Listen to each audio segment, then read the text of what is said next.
Hello, and thank you for joining me on this episode of In the Trenches. Our guest today is a fine art painter who discovered his passion for the arts in his mid-40s when the family business was sold. Not long after, he was picked up by one of the largest fine art agencies in the world. His story is incredible. But before we get into it, I want to remind y'all, please like, share, and subscribe. So, without any further ado, Christian Calvin.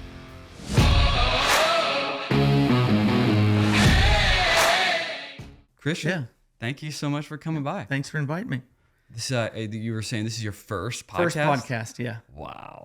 I remember my first, and that was episode 1. And I look at those first like 7 or 8 episodes, and I'm like, I had to learn from them. So, but man, thank you for taking time out, short notice, and to come in and hang out with us. And appreciate you inviting me. It's awesome. Yeah. So, we met back at our local sports card shop. Yes. Shep's. Shout out to Shep's in Hendersonville, Tennessee, and he's good at kind of moving the needle around to different folks. He also introduced me to Trevor George, which was really cool. And you're a painter, right? And from what I know, what is awesome about fine art artists is they have incredible stories. Because I don't feel you just land in the space that you have landed yourself as a fine artist, selling gallery paintings from galleries in Hawaii. Yeah. Exhibits. Yes. Exhibitions. Exhibits. Yeah. And that intrigued me because I love photography and fine art, music photography, and it's the legacy that these photos hold and the meaning behind them. So there's a space for that too. Right. And I've dabbed my toe into it, but not nearly like you. So I'm very intrigued to dive into your world. I don't know anything. Okay. So I'm going to be a novice asking questions, but intrigued about what you do. I'm just as surprised as you are that's what I do, because I guess I've been a businessman my whole life. So grew up in Hermitage, Tennessee. Oh, you're a local Tennessee local guy. Yeah, been here my whole life. Actually was born in Nashville Baptist Hospital, and went to a small school called Donaldson Christian Academy. It's in Donaldson. I think I graduated with 28 people, so very small, tight-knit school. But I was into sports, so played football and baseball, and decided I want to go to the University of Tennessee to play football. Go Vols. Go Vols. Love the Vols. Go Vols. So I was what they call a preferred walk-on. Yeah, okay. So actually ended up, fast forward, got injured my freshman year at the Hall of Fame Bowl at practice, hurt my knee. For football. So you were playing. I was on the team. The whole season. So at the end of the year, we were playing Boston College in the Hall of Fame Bowl. So Tom Coughlin was the coach for what the hell? Boston. I know. It's crazy. But I was a preferred walk-on, but I was also red-shirted. So back then, I wasn't going to come in and play as a freshman. So they red-shirted me. And what that is like you can be on the team, practice, dress out, travel, but you're probably not going to play unless something drastic happens to the guys in front of you.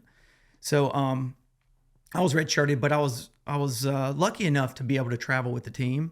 So I went down a couple of weeks early to Tampa to prepare for Boston College.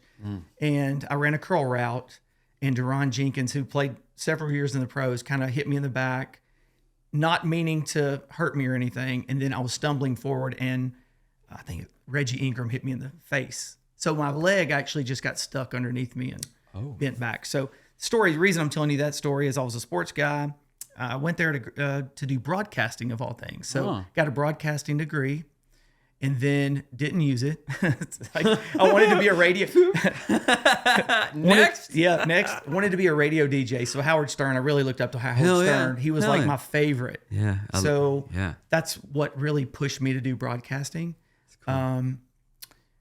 Graduated the very next day, I started working for our family business. So it was like I didn't take a break. I didn't take any time off. Went straight into work. What was the family business? Furniture rent to own store in Nashville. Furniture rent to own. Called Option Rentals. Okay. So we had 3 stores. We got up to 5 locations. And then I started as I would sweep the floors. I mean, started at the very bottom, right? Dad made you earn your way up. Yeah, so I was at the bottom for longer than you should be. Like I was at the bottom, for a while, sweeping floors, doing deliveries, doing the whole thing. Like when we would sell furniture, you would have to like load the furniture up and then deliver it to the house. And then if they, rent to own, if you don't pay, you have to go back and pick it up and then bring it back. So that's the type of business it was. It's a very good business because the people that come to shop there cannot afford furniture usually. Yeah, okay. Not everybody, but usually. So it was an option for them to have furniture that they couldn't afford in their home at affordable prices, weekly or monthly for them. Weekly? Yeah, weekly. Holy cow! Yeah, like you rent that couch for the week. $25 a week or whatever. Yeah, $100 a month. So that was furniture. So started there, worked my way up, and ended up becoming the president of the company. So fast forward like 20 something years, I was the manager, and then first I was a sales manager at a location. Then I was the credit manager where I was in charge of the accounts, and the people that didn't pay, I had to collect them or whatever, call them, send the guys, big boys out with the bats, get them. So we did that, and then worked my way up to an assistant manager, then vice president, then president. So that's kind of how it went. Now, yeah. So fast forward to 2017, we sell the company, the furniture company. All the stores. Oh. And then I don't know what I'm going to do. Like I've only done business. I've been a business guy. And this is after college? This is after, and it'd be hard to be 44 years old and to go start over at like a broadcasting job. Now, did you have a family at that point? Yes. Yeah. Were you panicked? Pretty much. Because I had 4 daughters. Yeah. Whoa. 4 daughters. Yeah. What did you do wrong? I'm teasing you. 4 daughters. You guys did a lot right. You got the girl gene. Yeah. So I have Presley is 21. She's in college at University of Tennessee. So she'll be starting her senior year in the fall. So I had her at 30 years old. I didn't have another child till I was 40. Her name's Chrislyn. Okay. She is now 12. And then I guess I was 39 when I had her. And then tried for a boy and got twin girls. What did you say? Hey, I did say, what did you? I mean, so anyways, hey, that's a blessing. That's Sky and Sloan. I'm literally the most blessed person. Have a wonderful wife, and Lord wouldn't have blessed you with them if you didn't think you could handle it. That's awesome. So my life's perfect, but I didn't know what I was going to do next. I was like, I would honestly, that would be almost like a. Now, did you get enough from the business selling to hold you through, or was it like? So the thing is that it's a family business. So my father actually owned the business. Sure. I ran the business. So you got paid to run your business. Run the business. Yeah. So yes, I was able to get through, but that that wasn't not enough to hang your hat on. No, that was tough. What was not, I'm not selling was tough, but figuring out what I'm going to do next was tough. And so I took my family on vacation down in Florida, and I was walking on the beach and I found a sand dollar. And my dad used to paint on sand dollars when I was a kid. He would just take the sand dollar and paint on them. Now, I haven't found a sand dollar in like 25 years. A clean one or something. One, yeah. This one was a full one. And I took it back up and started painting with my girls. And I thought, man, that was fun. So got back home and started buying canvases and started just messing around, painting. Hold on. Now, where was painting? You had paintbrushes. Where did that come from? Where did the seed from painting come from? So my dad, I guess, from when I was a kid, would paint. Like I had to go buy all supplies. I didn't know. I was going to do it as fun. I wasn't. This was not a career. I found a sand dollar. I But you were painted on around it. it. I was around it as a kid. Yeah, yeah, yeah. All the paintings in our house was my dad's paintings growing up. Oh, I was trying to figure out where is the seed planted? But I don't know. I had not painted ever. I didn't draw, so I don't know what interests me about that. But I was like, man, that was kind of fun. I'm going to do it as for fun. And I'd say for the first year and a half after that, I did not know what I was doing. Like, I thought if you messed up on a painting, you just threw it away. Obviously, now I know you can paint over it and you can shelve it and make it better and things like that. So, probably took me about 2 or 3 years to find my style. My style's unique. I use sand, sometimes glue, water, and paint, and I scrape it on with a scraper. So I don't use brushes at all. So there's no brushes in my work. Yeah, I was going to ask you how did you come to define your style? But I don't want to get too off track. Just by trial and error. Yeah. I literally tried everything and finally settled into something that I felt comfortable with. And it was large canvases, and it was scraping the paint on. So it's a lot of mixing, a lot of waiting for it to dry, a lot of people can sit down and actually do a painting in a couple hours, where me, it takes like maybe 2 weeks. So it takes 2 weeks to do an average size painting of Right. yours. Yeah. I'm sure it's different sizes at different time. Now, it didn't start off that way. I mean, even with me with photography, I started a photo in the film world, and I would shoot incredible photos. Yeah. So I thought. And then I got home and it was black and it was underexposed, or I did something, it was blurry. Yeah. Well, and chewing on those scars or those losses, I guess you want to call it, just really refines your style, or refines your approach to how you define your style. I know that I've learned that no matter what art craft or what style artist you are, we all have the process in common. Right. I mean, we how does your process kind of go about? I mean, so like from beginning to end on a painting, is that what you're asking? Yeah. Well, so first it's the idea, like that's the thing that comes and goes, is like when it comes, I can write down 30 or 40 paintings of what I want to do next. Okay. And when I'm not in the zone, it's like I struggle with I guess something like a writer's block type of thing. Like I have to be in the mood zone, whatever people call it. But then I start with like just a white canvas, and I paint it black first. And that's like the beginning phase. Then I do a background where I mix the colors, and that's where I get all my colors that I like. That's my favorite part usually of the painting. Picking the colors and doing a background. The reason is I'm free, I'm loose, I'm just moving things around, and I'm not really trying to get anything perfect at that point. I'm just really easy with it and flowing. Now, pardon my interruption, but do you have a sketch already done that you've already done, or is it mental, or is it total explorative when you're playing? The background is just total, just right at the moment. Mixing color. I may have an idea of what colors I want to put as the background, but as far as like where they're going to be and things like that, no, I just go with it. And so that's the most amazing part, is that some of the best paintings that I've ever done, in my opinion, are the ones that were just totally free, and my mind was free and just moving paint around. Now, how many paintings have you ever been to the finishing of a painting and screwed up? Yep. And do you embrace that flaw, that human flaw, which is in your work? It's very much in your work, and it's also in mine. Yes. Or do you, as a artist, and we'll talk about this, try to be a perfectionist and fix it or start over? So I do all those, actually. So that's the funny thing, is like, if I like a lot of the painting and there's just a little bit that I don't like, I will actually shelf it for a little while and then come back to it at a later date. I'll just say, all right, I'll get that one.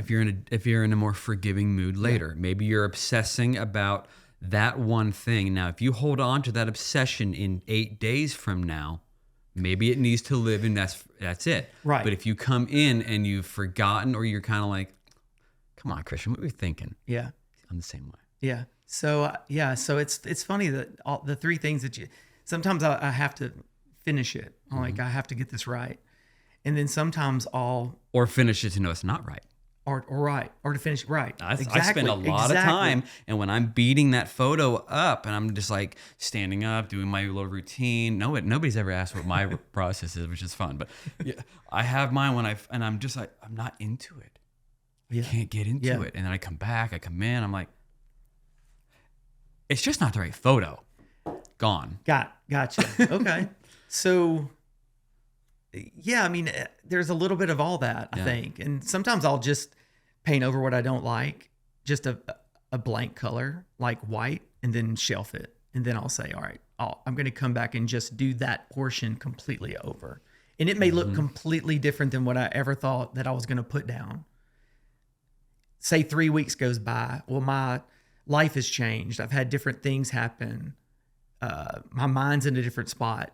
So I see things differently. So sometimes that's good too. Very good. Yeah. So, and yeah, I that's all a part of the process that I love is that, my art's not perfect. Yeah. And that's what I love about it. It's kind of got some abstraction to it. Oh, so very much, very much abstract. Yeah. Now, I'm really intrigued though about what led to that style, because at some point I remember watching in a Metallica some kind of monster documentary, and it was during a hiatus in Lars. You know about Lars? Yeah. He's a massive painter, beautiful painter. Yeah. And he's standing over one of his like very expensive paintings in New York for a sale. And he's talking about it. I'm still talking about it now. Yeah. And it was about, and that's what I have in my notes, knowing when to stop. When is there enough yellow? Is it 1 stripe, 3 stripes? What do you say when you're doing yours? Since like, when is it enough is enough? That's a really good question. It's more of a feeling for me. Like, sometimes I just finished, for example, I just finished a painting last week, and there's more that I was going to add to it, a lot more. And the last thing that I do to a painting is I splash paint on to kind of give it like specks. It's kind of like my finishing touches, I guess. I'm very free again. So it's like it comes full circle to where I'm back to being loose and free, and I'm slinging paint and throwing it and mixing colors and things like that. And so I did that on that painting before it was done, and I left it because I loved it. So it's like, it's sometimes, to answer your question, sometimes you don't know. No. That's the beauty in it. And I think with my art, you were asking, how did I get that style? Like, what made me go with that style? I can tell you that I'm not the greatest artist, like as far as drawing things out. And so each time that I do a piece of art, it has to be planned out pretty well. Whereas a lot of people can just sit down like Bob Ross and paint a masterpiece from his mind. Yeah. Whereas I have to approach it differently. More calculated. More calculated. So the background is loose. The original black canvas that I paint is loose. The drawing that I put on there is very calculated because I've drawn it on a sheet of paper and I've tweaked it to where I can take it to a canvas, and then I draw it on a chalk marker, and then I do my outline, and then I do my colors, and that's kind of how it comes. And then I'm back to that free, loose, flipping the paint at the end. So it's kind of like loose, calculated, loose. What is the style that I see you doing on your Instagram clips? And it feels like you're stabbing it. It's like you're stabbing at it and just poking at it. And I'm sure there's so bazillions of techniques, like Bob Ross talks about, and how I just like watching. I don't even know how to do it. And he shows you He's amazing. His things. It's amazing. What is that? So because I don't paint with a brush, I paint with a scraper. So it's like, if you can imagine like a, let's say there's a place on the wall that needs to be scraped flat. You take a little scraper and you because I love the sounds of it against the canvas. That's what it is. So it's a scraper that I hold. I mix sand and sometimes water and paint. And I mix the colors up and I get it and then I scrape it on. So that's what you're seeing is me like scraping it at certain. It's therapeutic. It is. It's very therapeutic. Yeah. I saw a guy on Instagram, a painter, who has a canvas, right? And it's like, let's just call it Bart Simpson. Okay. Okay. It's Bart Simpson of just a thick, goopy paint. And he just. Yeah. Yeah. And it's just like. It's all about how he removes and flicks the residue, the excess. The excess is off, and how he does it. And you're like, oh, you just screwed it up. And then you look at it, you're like, wait, that was pretty cool. Awesome. Yeah. Have you seen that guy? Yeah. Or know that technique? I do. So I don't know if we're talking about the same guy, but I've seen that before. And it actually comes out, it almost looks like it's moving. It's like swirly and like, thick, and it's really cool. Does that dry like that? It dries like that. Yeah. Did you put it a hair dryer? No, he can just leave it and just let it. It depends on what type of paint. Like I paint with acrylic. He may be painting with an oil paint, but acrylic is water based. It's quick drying, fast drying, whereas oil is a little bit different. And I'm not sure what he uses, but I know that when he's done, it looks like the painting is actually moving. And liquid, drippy and cool. Now, I'm not, in my craft, in my art, I'm not an extremely technical person. Okay. Now, and there's a lot of technical around me.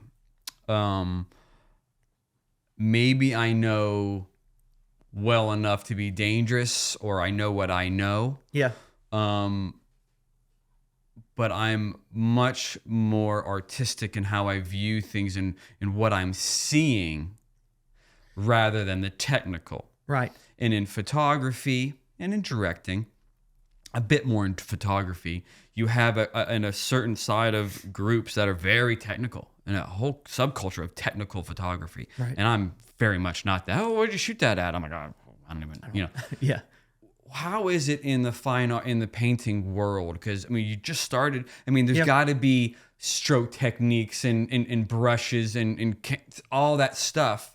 But at the end of the day, it's just a camera. Yeah. At the end of the day, it's right. you. Yeah. I mean, I think it's just a way of expression. Like for me, it's like, whatever I'm going through or something I've gone through in the past, and I have 4 daughters, so a lot of my inspiration comes from my girls. So if you see girls in my paintings, like it's not of my girls, but they're what inspires me to do the painting. So, I think that's basically, how it goes with me. I think everybody's process is different. Yeah. So at some point then in this journey, yep, you feel like you've got your style down. Right. Okay.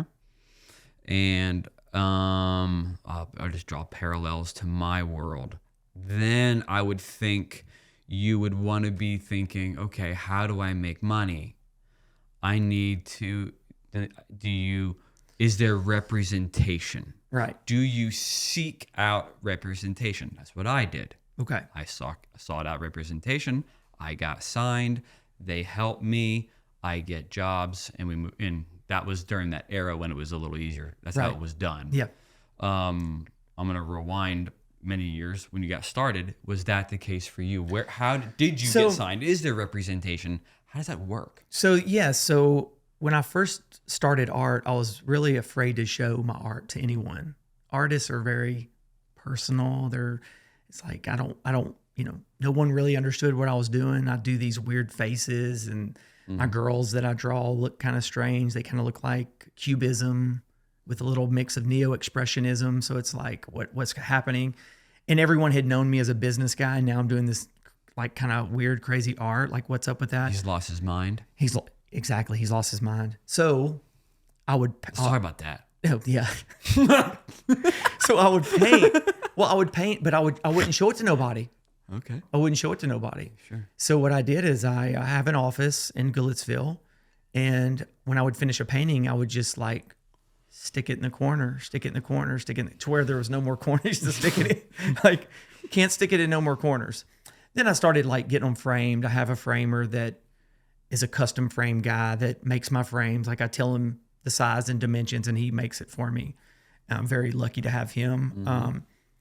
But to answer your question, the very next phase was letting someone see it. I've never let no one see it.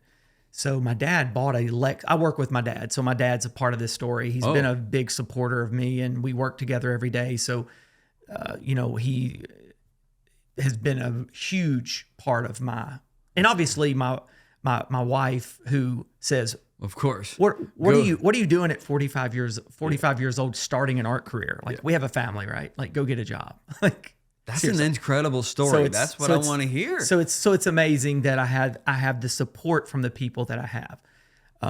So he bought, so get back to this story. He bought a Lexus car, and the Lexus manager came to our office to sign the paperwork. And he walked in, he's like, "Whose art is this?" Because there was art everywhere. And it's like, my dad said, "That's my son's art." He said, "Well, where did your son get the art?" Like, because they knew me. They did not know me as an artist. Yeah. They knew me as a business guy. Sure.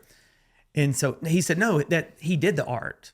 They're like, "What? Like, that doesn't make sense." So he goes back and he talks to the owner of Lexus and the manager of Lexus. And then they call me back and they're like, "Would you want to put your art in Lexus dealerships?" And I'm like, whoa. Like, so I went from no one seeing my art to now I'm agreeing to let my art be seen in Lexus dealerships, which to me is huge. And them asking that had to make you feel respected. It was, a defining moment. That is probably, so there's 3 big moments. That is the first big moment in my art career. That's number 1. Yeah. Is that I was doing art.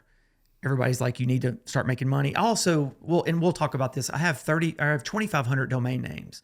So I have, I don't mean to spring this upon you, but so I was, had some financial support from selling domain names. I have a very nice collection of domain names. Oh, okay. We'll talk about that. But okay. So people were like, "Are you going to sell this art? What are you doing with this art?" So that was the first big step, is they said, and it was like almost like a confirmation, like, "Hey, if the people at Lexus like it, Sure, and I'm afraid to show it, maybe let's let other people see it." So that was the first thing you were looking for. Yes. Needing, not looking for it. Needing. Yeah.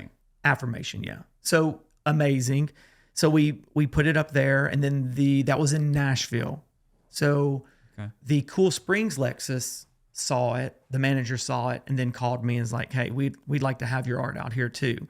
So then I agreed to put it out there too. So that was a huge deal. So now I've got like maybe 20 or 30 pieces in the 2 Lexus dealerships. So that's nice. Pieces. You had to get some inventory. Yes. You had to get busy. Yeah. Well, it also cleaned our outfits out. So it's nice. Oh, that's right. That's right. So it's nice. Yeah. I had the inventory, but it was really cool. And leading into the second thing is that Monthaven Arts and Cultural Center is in Hendersonville. Okay. I don't know if you've heard of that, but it's a organization. They have healing arts for people that can help with therapy and do art. They also have a kids program with over 1,000 students there. Wow, that's great. And it's in an old home on Gallatin Road. Really? So as you're entering Hendersonville, what is it called again? It's called Monthaven Arts and Cultural Center.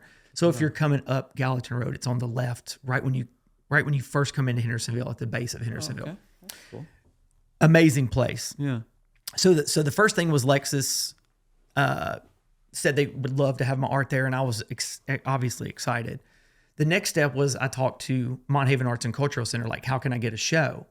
Well, I think they do one local artist show annually. So I was like, well, that might not happen. Yeah. So fast forward about, I don't know, maybe a year and a half later, I get a call from Cheryl Strichick, who is she runs Monthaven Arts and Cultural Center. And And I don't think my art was ready the year before, to be honest. Sure. But I had grown a lot in that next year. I think confidence had a lot to do with it. After Lexus, I had a lot of confidence with what I was doing. So she decided. What did the confidence do for you? Well, I think for your work? It made my art better. How?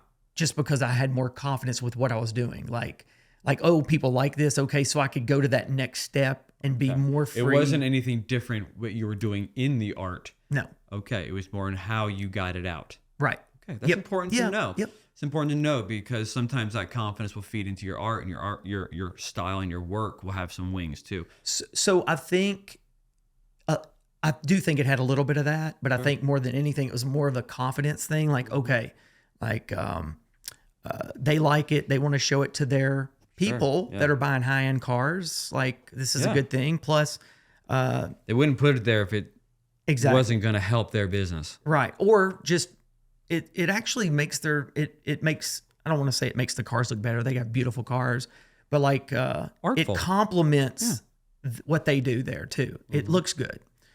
So about a year and a half later, Monhaven Arts and Cultural Center did call, and I did get a show there, which was amazing. So that's the second big thing that happened in my art career, is that now I'm at a art place, like a place that students go to learn, and I've got my own show. They only do like 10 shows a year, and now I'm one of them. Well, that's cool. But they only do one local artist maybe a year or two, and I'm one of them. So I'm like, okay, this is really cool. Like, this is awesome. Yeah. So I get the show, and I think we had 200 or 300 people at the opening, which was really nice. And the show was up for 6 weeks. And the very last day, so it ended on a Sunday. Mm-hmm. So Saturday, the vice president of Park West Gallery, which is the largest gallery in the world, they represent Picasso, Salvador Dali, Rembrandt, Renoir, Michael Goddard, Create, like these amazing artists, like you name it, they represent them. The very last day, the vice president flies in from Rome, sees my art, and is like, I got to sign this guy. And I'm like, I wasn't there at the time, but Cheryl calls me and she's like, get your butt here. Get here quick. I got a surprise for you. I didn't really know what it was. Wow. I had no clue. So when I arrived, of course, I jumped right in my car and flew down there. Yeah, you as realized fast you as had I your could. pajamas on. Oh, Yeah. crap. Yeah, and so the second thing was getting the show at Monhaven, and then the third big thing I would say would be getting signed by the largest gallery in the world. Okay. Park West Gallery was the third thing that kind of, so it all happened like, so here's the crazy thing. I think it's in January, maybe January, we were doing a show to help kids downtown. We were selling some paintings, raising some money, and donating the money to some kids that needed it. And John Block, who is the vice president of Park West Gallery and the one that signed me, was kind of introducing me that night. And my story is like one in millions. I didn't know that. Like, he explained it. And when he was talking, like, they get thousands, I don't know how many thousands artists that are sending their stuff to them to get signed. So they fell in your lap to you. It's they different, came to you. Right. So it came this way. Now, one thing I myself, even at a young age, I got signed to one of the biggest production companies in the business in Los Angeles. I can't necessarily say, looking back, it led to much work. Now, I'm sure there's a fine line to how you get work. Right. But I've never, though having reps and agents, I've never deviated from my street game. Yeah, I know what you're saying. And in your world, has being at the largest art dealer company helped you in the sense that you thought at the beginning, because they're so big, versus you're still doing all the legwork?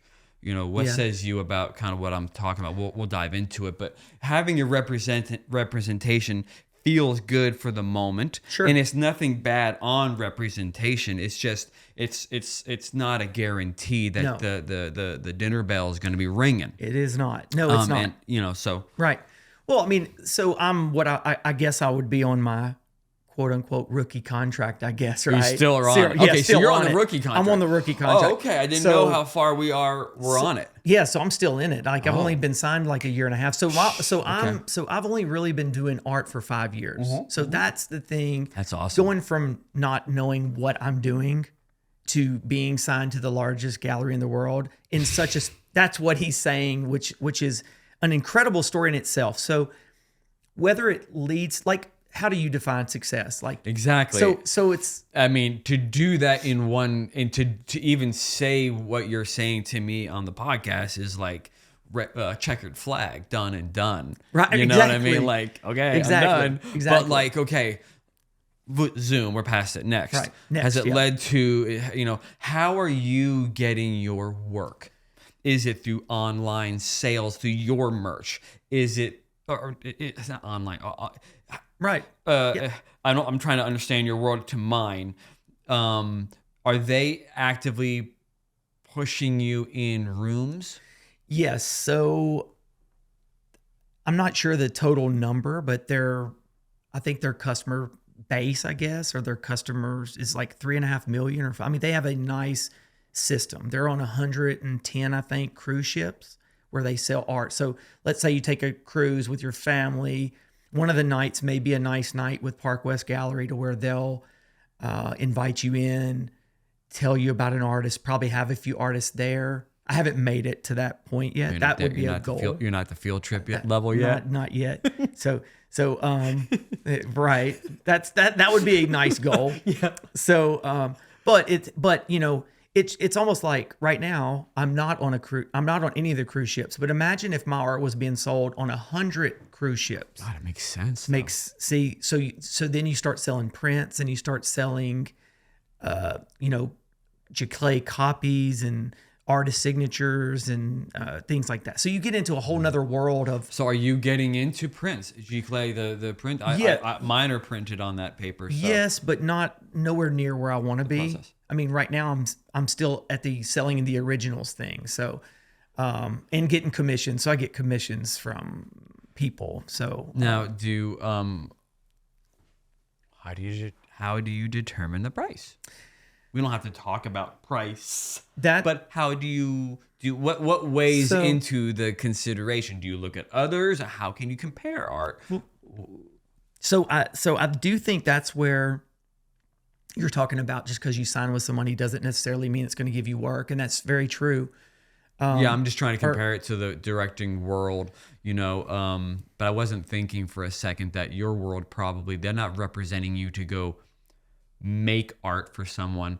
They're taking your art that's already been provided by you and getting it into people's hands. So that's a different story. I'm producing that for a client that they're reaching out to. So that's awesome. I'm glad we talked about that. It's a different deal. Yeah, I'm interested in this whole process. So I love that. So they do both, actually. So let's say they do take my art and they sell it or promote it, and they fly me places like Hawaii and Vegas, and hopefully I'll have a show in New York pretty soon. So, and that's where they have actual physical galleries. Mm-hmm. So I think, and not to get too much into their business, because I'm not a professional. No, from your eye, from your lens. So for me, from the artist, I'd like to visit all their physical galleries, and the last one I need to visit's New York. Okay. But they also have these lands. And when you say visit, meaning have your work there? Have my work there, have an exhibit, but also it's a very private, kind of intimate party setting where they invite maybe 20 or 30 art investors.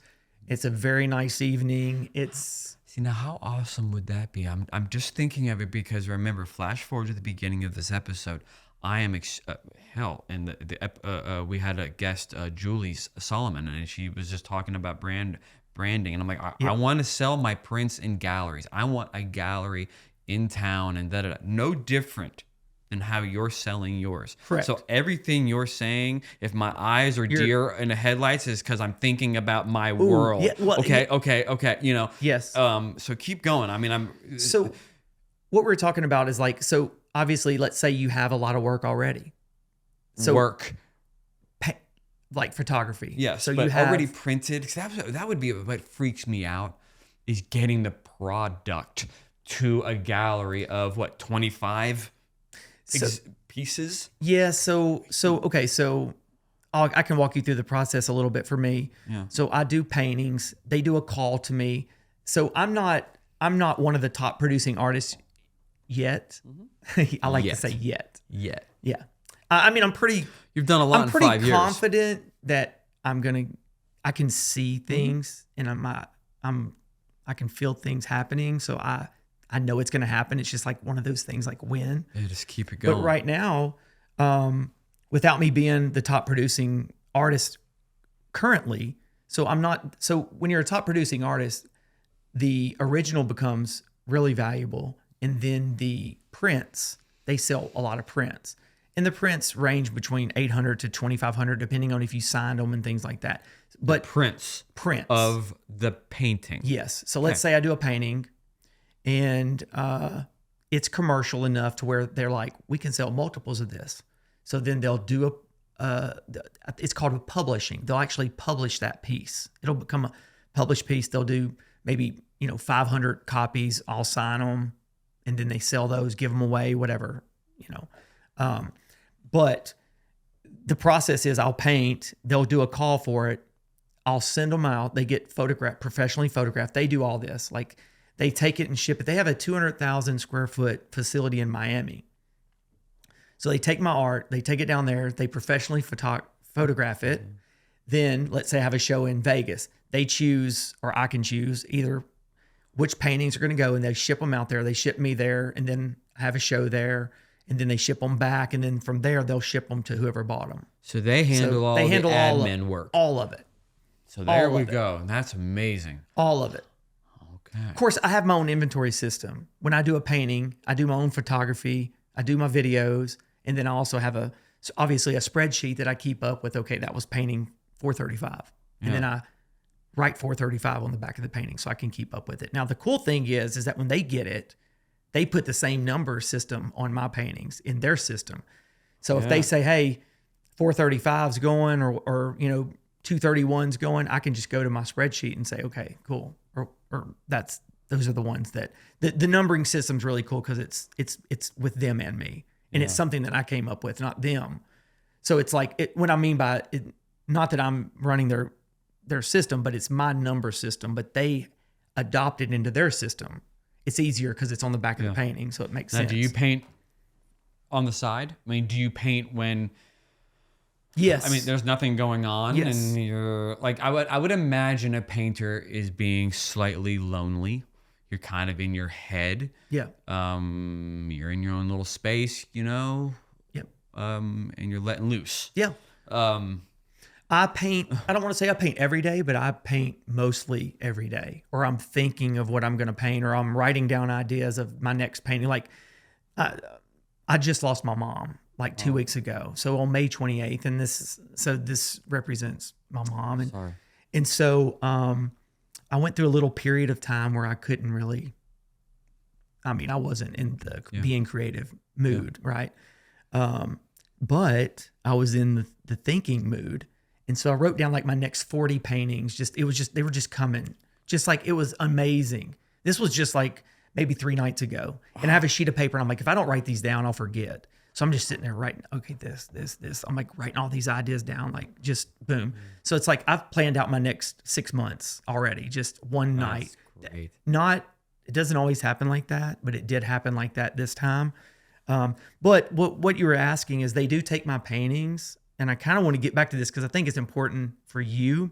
Please. And me. I get spacey and interrupt. I do too. No, it's me. I'm like going all over the place because I'm excited about what I do, and I get excited and I start rambling. But they do take my work that I already do, that I hand select, to go, and then they sell that.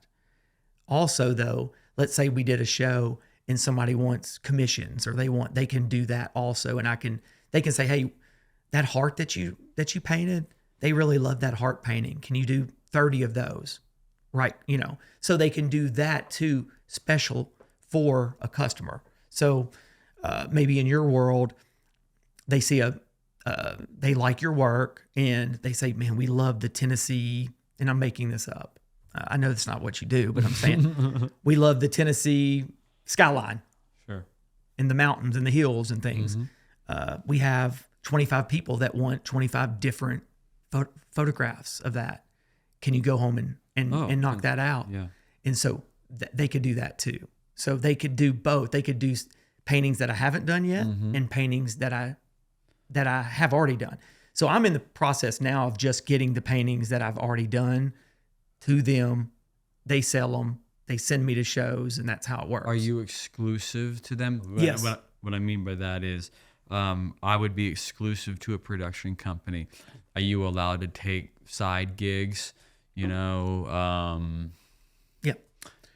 Yeah. So- Stuff that isn't at their caliber, but you can offset it in your downtime. Yes. They're respectful of the artist ways and needing. Yeah, that's awesome. So my thing is my contract is, and not to get too much into it, but the way that they look at it is they can't stop me from making a living, basically, right?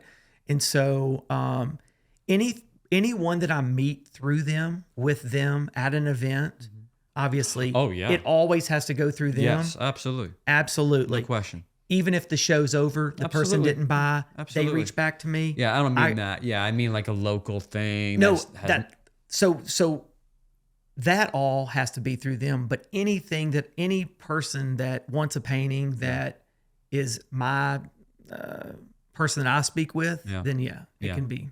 That's really And it's great that way, because I know there are some people that their contracts are locked in, and if you actually do a painting, it has to go through them and then get it to them. Yeah, Whereas my contracts as a director used to be I couldn't even take low budget jobs at some point, and I'm like, but they wouldn't even take the job under a certain budget, and it was like, so I had to I just had to get creative and and do it with contracts. Right. Now one thing that I'm sure was I really want to dive into, because I'm learning so much about the art dealing and fine art world, but I'm still intrigued now about you coming into it late in the process, right, late in the age game, but also having to learn and embrace social media.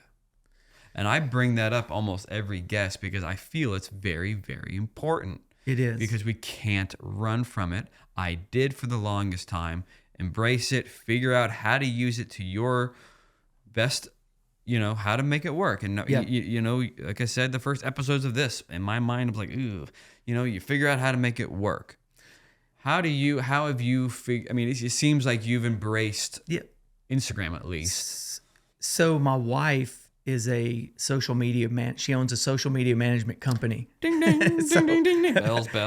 So that's easy. Obviously. Well, so you live the greatest artist life of all. You got the partnership dealing with the admin of your art, and you got the wife dealing with social media. Yeah, so I've always been sort of into social media. Okay. So that wasn't as hard of a going from actually being a guy that runs a company and just having his personal stuff on there to now I'm trying to actually sell work on there. Or no, I don't try to sell work. I just want people to see that I'm doing work. You want that's people more to of be it. exposed to it. Right. So that's kind of what I use social media for. But every one of my commissions have come from social media. Every one of them. Oh, see, I asked that question. I had that in there. Where does most of your revenue come from? Is it online, your own online store, through your social media? Is it through Well, and getting back to pricing, you had asked about pricing. See, so pricing is a different thing. I take the size of the painting, the time, and a lot of people take the materials and things like that. And I mean, none of the materials are cheap. Can't be. And so normal artists that paint with brushes can use a tube of paint for 10 years. I use it in 2 seconds. When I'm doing my backgrounds, like I told you, is my favorite. I just squirt it all on there and throw sand on it and throw water, and I'm just running it all over the place. How come I haven't seen you at Michael's? I'm at Hobby Lobby all the time. Yeah, like I love Hobby Lobby, but so pricing is very difficult. It's a very difficult thing, and usually it's a by project basis for me. So it's size, amount of time. All that is taken into consideration when I come up with a price. So okay, really, it's tough. Yeah, I mean, it's a tough deal. How did it start? Like, every artist when you start, you're almost giving it away, right? Exactly. Right? You're like, yes. Yeah, and then at some point, your wife's probably like, "What are you doing?" Yeah, and you go, take time. It's 200, 2,000. You don't know what to say, and you kick yourself. Like, I left money on the table. 200. That was too easy. That was too easy. They accepted it. So, I mean, how did you give the barometer to finally saying, I'm worth $15,000? So, right. Mm-hmm. It takes a lot to get to that point where you're confident enough in your work to even ask that. When I first started, obviously I was selling paintings for 100 and 200 and I was losing money because it costs like 300 for the canvas and stuff. So, but I'm getting it out there. But I'm like, it's on someone's wall, right? Like, hey, it's cool. And that wasn't that long ago. And that's the thing. That was 5 years. That was only crazy. But it wasn't even 5 years ago because the first 2 years, I was learning. I didn't even know how to paint. Like, I was using brushes. I don't even use brushes. Did you go to YouTube? No, I just. How did you? Just, I like. Did you just get a whole bunch? Go to Hobby Lobby, bust a credit card, and come out and go. Does this? No, I don't like. Trust me, I'm still in the red with my art. Like I've got I mean, come on. Oh man. So no, So it's just a trial and error. Like so, I found out. I mean, my wife reminded me of this. The scraper that I use, she said that a neighbor gave it to me. I did not know that. So, and it's hard to replicate that. It's been shaved down. It's like a perfect size. Like the scraper that I use has a handle and then it comes out just a little bit, maybe like this long. And like, if it's too long, I have no control over what I'm trying to do with it. This particular one was shaved all the way down. And so it's like small and I can really control it. And so I've tried to have someone make more of those, but it's like, so when I go to these shows, this is the funniest thing. Like I have to ship my tool because I'll do. Oh yeah. And it's the only one I got. They won't be able to take it on the plane, I guess. No, I can't take it on the plane because well, I can check it in my luggage. Most of the time I ship it to the gallery. But I have to talk to them and I say, listen, like, don't leave that tool laying around anywhere. It's like this is it. Like I have to have, no. And I need to actually replicate that. Now I think I could sell those. Like if people were into my style, I could definitely sell my own type of tool because it's different than anything else. Why don't you? I haven't. And get your wife on the video and show what you're describing to me. I'm intrigued by it, and also it makes perfect sense. Yeah, you got less action. Yeah, on the thing. Yeah, so when it's a little bit longer, you do have what you're saying flimsy. You do have some give in it, and you really can't control what the way I do my work. So the smaller is actually better. The problem is they don't sell them in the stores. And then if you have who would you contact? I don't know. Like I would have to contact like a machine company maybe or something like that could get it to. It needs to be exactly like this one. Like if you here's another thing. Like if you cut it straight across, the points are so sharp you would cut the canvas. Exactly. So it has to be like a little bit of a yes, and then kind of round it on the side. It's amazing. So anyways, get back to the tool. Like I found out that like a neighbor gave that to me and I forgot about that. I didn't know that. So, I mean, it took a while for me. It took me 2 years of just messing around with brushes and messing around with. But that's the fine that you're learning. That was the part to get to where I'm at now. I had to do that to get here. The swimming. So, yeah. So to go back, like it hasn't been 5 years. It's been like maybe like 3 years. Cause the So first impressive. 2 years is like, it's funny cause I still have those paintings and it's just, I should break them out and show you. It's like funny. I want to come over It's to the shop. so, yeah, come over anytime. It's just kind of, I don't know, comedic, I guess, that used to be me a couple years ago and now here, but it's like a whole process to get to this point. Like, and I had to go there to get here. So I had to go through those growing pains. Like, this is not going to work. Like, I don't want to sell paintings for $25. So the pricing thing, was selling them for, $50, $100, not selling a lot, selling a few. Then I remember I got a sale for $500 and I was like, man, this is amazing. But really what changed my pricing was when I signed with Park West, because when you're a Park West artist, you're with Autumn DeForest, who's a famous artist. You're with Picasso, like my show in Hawaii, my name's right next to Picasso on the wall. Like, it's just, I can't even believe it. Yeah. Like, I took a lot of those That's snapshots. That's a good one. There's Picasso and there's me. So, and it's kind of crazy because a lot of people think my art favors Picasso, and Picasso passed away in 73 and I was born in 73. So it's kind of cool seeing that photo, how it's got me and him on the wall together. But so that's when the prices kind of changed. And that's when I could, charge a certain amount and feel confident about it. Is that being a Park West artist is it holds a lot of I guess value, equity. Exactly. So that's what people are investing in this work of yours, this art of yours. So that's having a company representing you that it's way legitimate that the largest company in the world came to me. I didn't send my art to a bunch of places.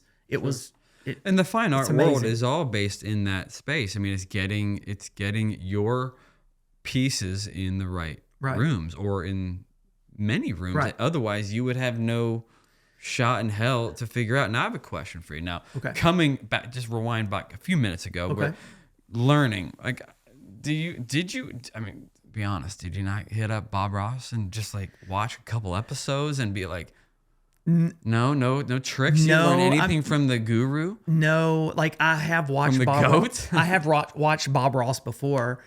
Now there's someone my favorite artist of all time is Basquiat. Most amazing artist I'm just mesmerized by this man. Like, and he passed away in 1987. He's an African-American artist that was in New York. His parents were, I might not get this exactly correct, but one was like a doctor and one was like he came from a family of really smart people, right? And so at 15, he said that he wanted to be an artist, and I don't think that sat very well with his family.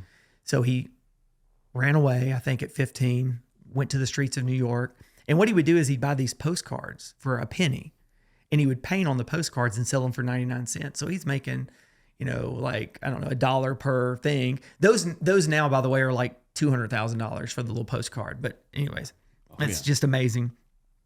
So one night he was sitting out doing that, and Andy Warhol saw him. And so Andy Warhol said, "Hey, bring that young man in here." And so they ate dinner together that night, and then that kind of led to him becoming the artist that he become. And I think his latest painting sold for like $180 million or something. One painting. So if I could watch anybody and learn, I would watch him. But there's not a lot of videos of him out there. He was a street artist, so he was a tagger. And so that's kind of where he started, I guess. And I think that's why a little bit of my art has a little bit of a street art feel to it.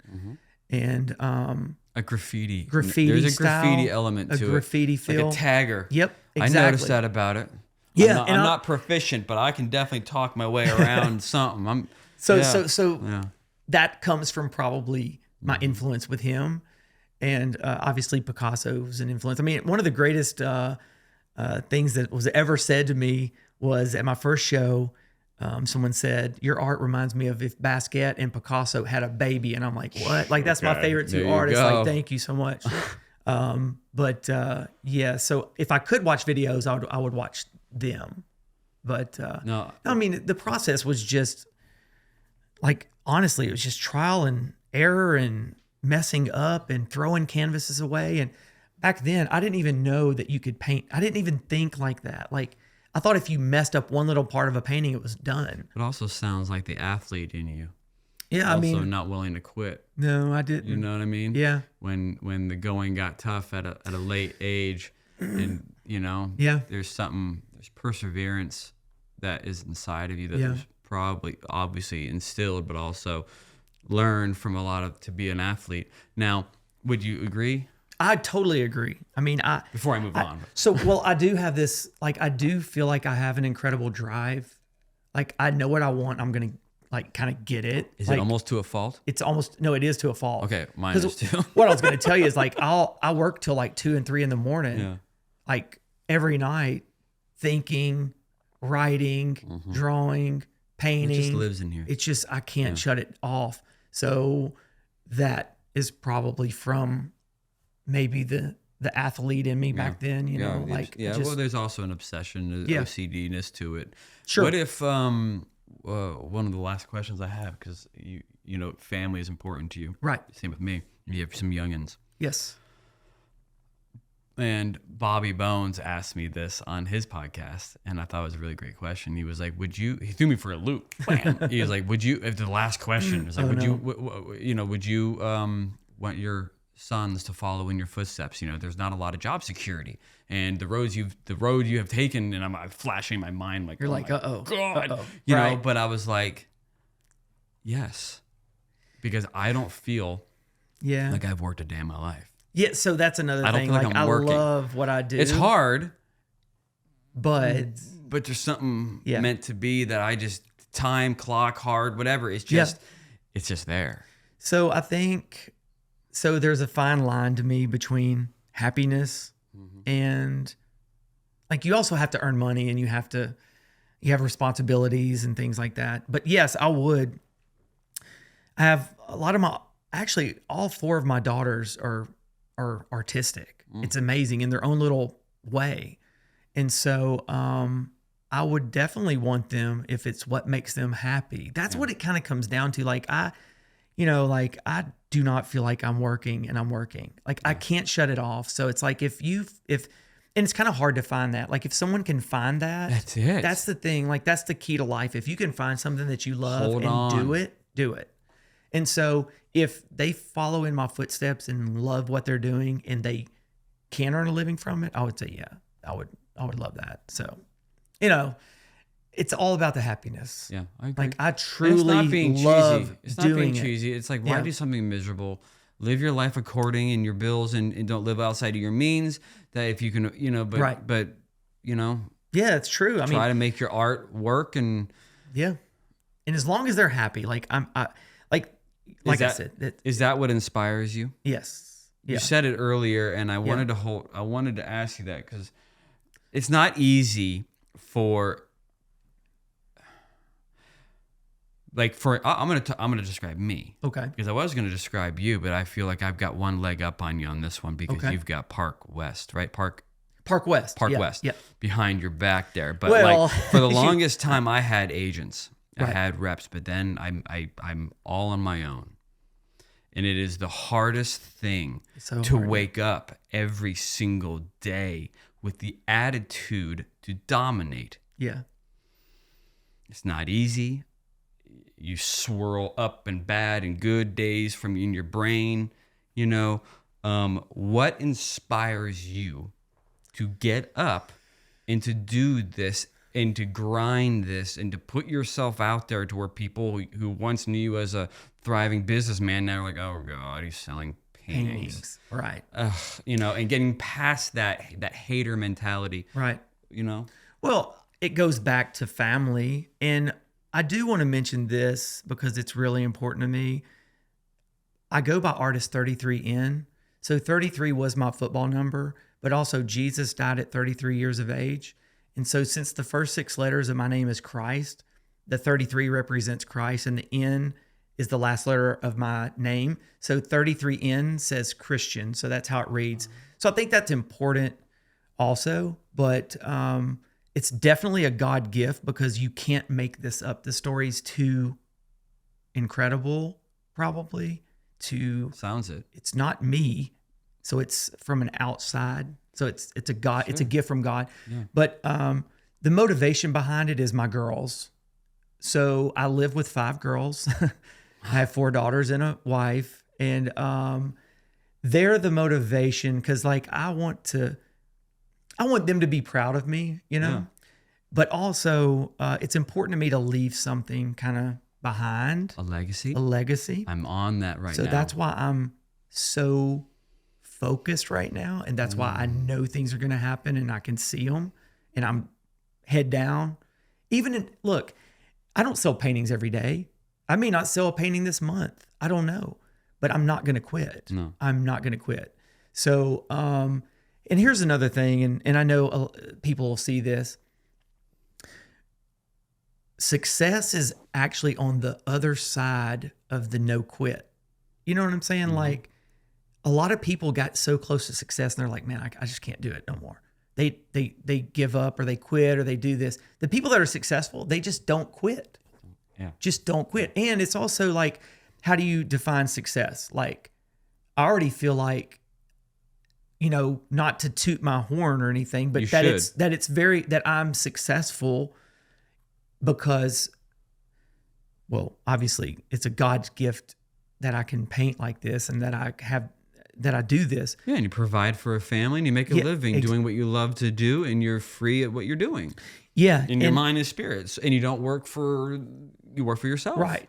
And That's so I'm not success. going to quit. No. So that's the thing is that, and you know, a lot of people, if they would just kind of hold on to that little mentality, like on the other side of that thing that wants to quit is the best part. And also it's like the journey, right? So the cool thing is that I look back at the paintings when I started and I'm like, man, those are horrible. But yeah. I wouldn't be here if it wasn't for that. So it's like the journey is the cool part. Journey is everything. The journey is everything. It's all about the swim. Exactly. So it's like, you know, man, I just love it every day. Like I just love what's tomorrow going to be. So I enjoyed this whole conversation because and it's what I wanted out of it. I wanted to learn and have the viewers learn about your world that is, in part, I knew was going to be similar. A lot of like, you know, the stuff that is almost unsung things like, you know, and monies and agents and things and alone in your own mind and perfectionist, you know, all that stuff. Oh yeah, it's all in there. You know, but I also enjoy the differences as well. You know, because there were some differences. Sure. I mean, I'm sitting here envious of Park West. I'm like, so that's how it's done. Here's another thing though, is that, you know, the people that see this podcast, I want them to know that I'm no different than them. Like I'm no different. I am confident and I'm not going to quit and all that, but like, so is a lot of other people. And so the message would be whatever you do, it does not matter what you do. You could be a glass maker or, you know, a table maker or a furniture salesman, whatever it is, car salesman, whatever you're doing. If you just fall in love with what you're doing and you will be successful and you will be really good at it and you'll provide for your family and things like that. You have to have that passion for it though. So, you know, and I'm not any different than anybody else. So, well, one thing that I do know that you and I share passion for is art as well as sports cards. Yes. And I asked you to bring a few of your faves, and I would take a couple minutes. Okay. Sorry, viewers. I just need to nerd out for just a hot second. Let me see some of your stuff here. I'm going to pull out a few of mine here. Okay. That I haven't even brought my babies out of the thing here, but like, so what I collect is one specific I'm set, interested in this. and it's called Photogenic.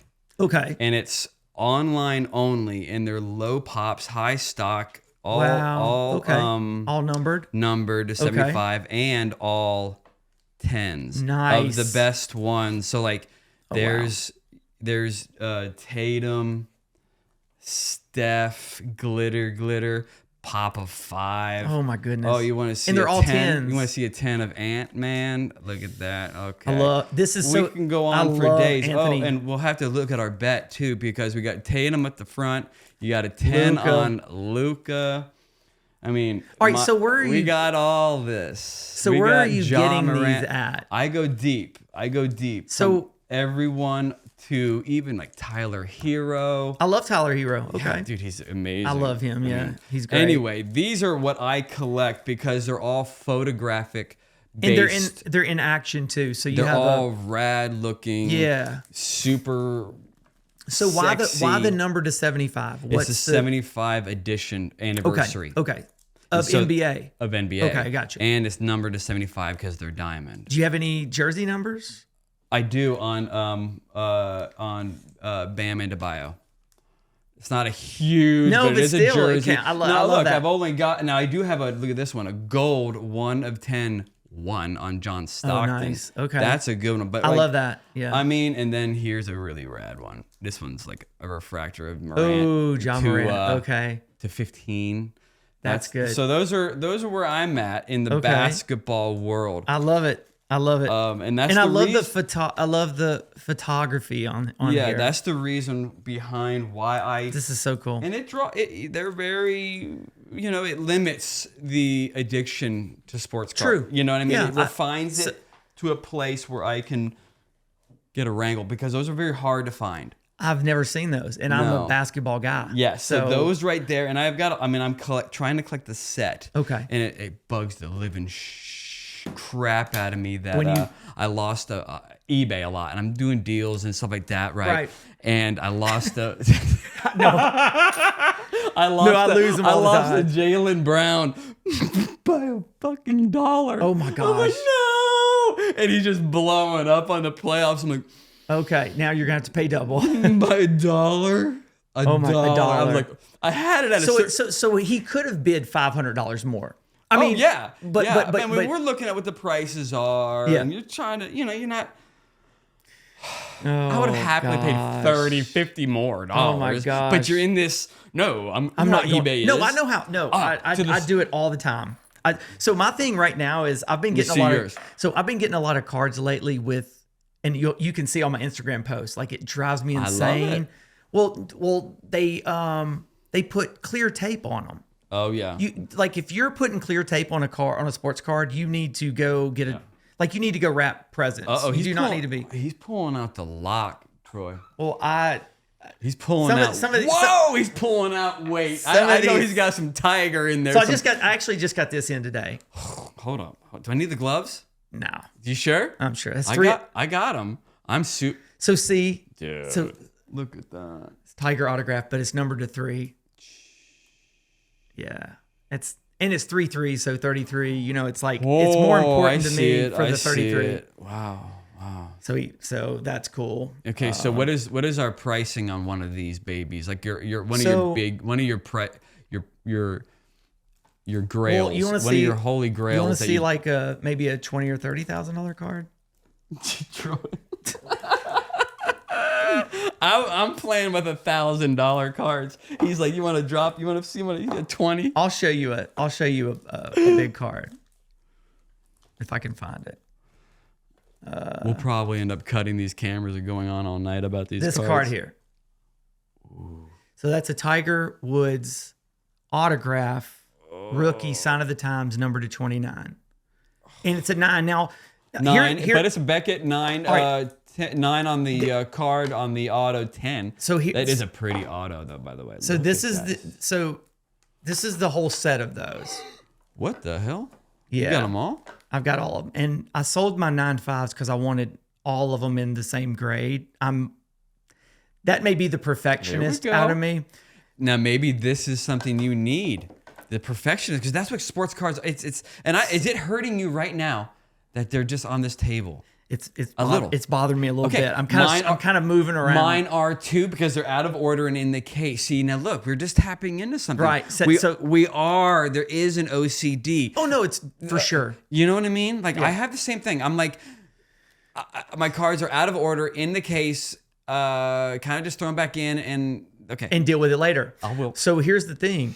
So to get these in the right order, this is the base card. Yeah, I see. This is the rarest one, numbered to 29. Then there's one to 65. Then there's one to 66. Then there's one to 273 and 274. So that's actually in the order. Now, what that represents is he shot a 29 on the back nine of the tournament that it says there. He shot a 65 that day, a 66 this day in the Masters. 274 was his four-day total of that. And so that's what these were from his rookie year. So these What is that set right there? A lot. And how long have you been collecting these? Amazing. These are amazing. And thank you. Wow. So I didn't know this was the hardware that was going to be coming out. Well, I can show you some more. You have an MJ? I didn't bring it. You didn't bring it. You're like, I'm not even going to risk putting him on this table. I'm not even going to bring that guy. He's the second best to Jordan. Oh, that's right, LeBron. To LeBron, yeah. We were talking earlier. Yeah. I do have some LeBrons in here, but I didn't bring my Jordans. I'll look at a LeBron. These are only this is my goats. Oh no! Let me look at this. Let me look at this LeBron that you say is a goat. It's real quick. Actually, so I'll show. So this is a really cool set. This set. That is really so amazing. there's one other one numbered. What is it about Tiger? You've invested so much time and energy to. I just have money. Always really. I used to play a lot of golf, and I don't even know really. Yeah. When I was in college, he came to Knoxville. I went to University of Tennessee, and he came there and played back then it was called the Nike Tour. So I have some memories from a while back. But I would go to the tournaments and watch him, and really enjoyed it. Now you will really like this. I'm working on this set here. So this is very impressive. So these are hand numbered to 20, and I've got I think I've got 8 or 9 of them. But what I love is that this, and this came from the same shirt, and they've actually photo matched it to like the 2000 the patch on it. So like if you take a golf shirt, the Nike swoosh would be the best part to get. Of course. Then there's a little Nike part right there on the arm. And then on the back of Tiger's shirts, there's a TW for the Tiger Woods logo. Actually, there's the TW logo on this card. That's a 10. So it's not good enough just to get the patch. It's got to be, I mean, like you're putting in some real disciplined recon. Yeah, so what's cool about this is that all came from probably the same shirt. And so this is all 4 of the major pieces. The T and the W is actually upside down, but that would go like the T and the W. So the T and the W, the Tiger Woods. I see it. That's the Nike swoosh that would go on the shirt. And then that's the part on the sleeve. So that's all 4 of the major parts of that shirt. And then the Nike swoosh is always, they get a premium, obviously. Always. They're wow. How do you think this feeds into our art? Because it does in some way. We both getting the feeling of taking the control out of how these babies were sitting and being and doing, and now they're out. There's something to how it feeds into our work. Because why else would we do it? I think these are pieces of art. I agree, totally. So it's like I think that this is like a form of collecting art. Well, plus I actually buy and sell cards, so I do sell a lot. So like this the really rare one numbered to 29. It's over here. This one. Yeah. So if you look on the back, I sold it for that and then bought it back for that. So nice. Good moves. What I'm saying is I sold it, helped pay for my daughter's college 2 years ago. I never thought it would surface again. It surfaced again. Obviously cards have went down since then, and bought it back for not quite half, but a little bit more. And I probably overpaid. Oh, sure. But I had to have it. Yeah. So of course you had. I mean, and here's some cool cards that you've probably never seen. Like this one, when you went to a card show in Hawaii, you could hopefully, luckily get that. I've never seen another one. That's the only one I've ever seen. And this is a Wow. really rare called Immortal Ink Tiger. These are numbered to just 10 of them in the world. You got Tiger on lock. Well, Yeah. Christian, man, this has been a It's delight, fun, man. Thank you so much, brother. Yeah, thanks. Thank you for inviting me. I love sharing this stuff. Yeah, so, no, I thought it'd be appreciate fun it. for you to I bring your appreciate cards since that's how we met. And Yep. I hope to see you much more at your shop and at Shep's. And hey, man, I'm gonna be decorating some walls here, so I might need some Maybe art. need some art, some yeah. art. No doubt. I won't be hollering at Park West. Awesome, brother. Thank you again. Thank you so much, man. I appreciate it. Bye.